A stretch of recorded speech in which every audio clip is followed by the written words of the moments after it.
देखो, हमें बहुत दुख है जो ये इंसिडेंट हुआ है और उसमें जो हमारे जवान शहीद हुए हैं। और चन्नी जी ने भी उसके ऊपर यही स्टेटमेंट जो है वो दी है। लेकिन मैं प्रधानमंत्री जी नरेंद्र मोदी जी से पूछना चाहता हूं कि उन्हीं का गवर्नर जो सत्यपाल मलिक है, जो पिछली इलेक्शन से पहले 300 केजी आरडीएक्स जिसमें 40 जवान शहीद हुए थे, उनकी इंक्वायरी का क्या हुआ? आज तक कुछ हुआ? ये सिर्फ और सिर्फ इसको तोड़ मरोड़ के पेश करते हैं और पॉलिटिकली इसका फायदा लेना चाहते हैं। और इससे प्रधानमंत्री की जो घबराहट है वो बड़ी शरेआम दिखाई देती है कि वो 200 का आंकड़ा पार नहीं कर रहे, इसीलिए ऐसी स्टेटमेंट दे रहे हैं और इसीलिए देश को बांटने का काम कर रहे हैं। ये कांग्रेस नहीं कर रही, ये बीजेपी कर रही है, ये नरेंद्र मोदी जी कर रहे हैं, जो अमित शाह जी कर रहे हैं, ये सारा उन्हीं की देन है।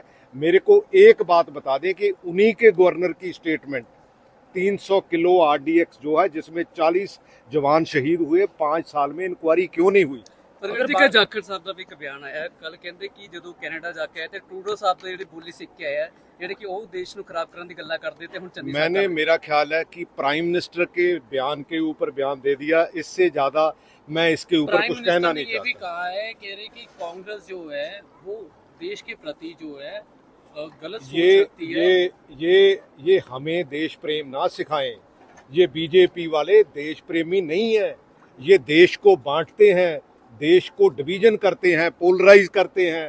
ये मेरे जैसा इंसान 10 साल हिंदुस्तान का झंडा पकड़ के देश की अगुवाई की है, हमें पता है कि देश प्रेम क्या होता है। इनसे हमें देश प्रेम सीखने की जरूरत नहीं है। लेकिन पीएम का जो कहना है उससे ये लग रहा है कि कहीं ना कहीं जो कांग्रेस है, कांग्रेस को लेके उन्होंने ये कह रहे हैं कि प्राइम मिनिस्टर का मैंने कह दिया कि ये बिल्कुल तोड़ने की राजनीति है, जोड़ने की राजनीति इनकी नहीं है। इस बयान से कांग्रेस को नुकसान भी तो होगा। बिल्कुल नुकसान नहीं होगा, क्योंकि हमें देश प्रेम सिखाने की, हमें आरएसएस और बीजेपी से देश प्रेम नहीं सीखना। वो जैसा देश प्रेम है वो देश प्रेम नहीं है।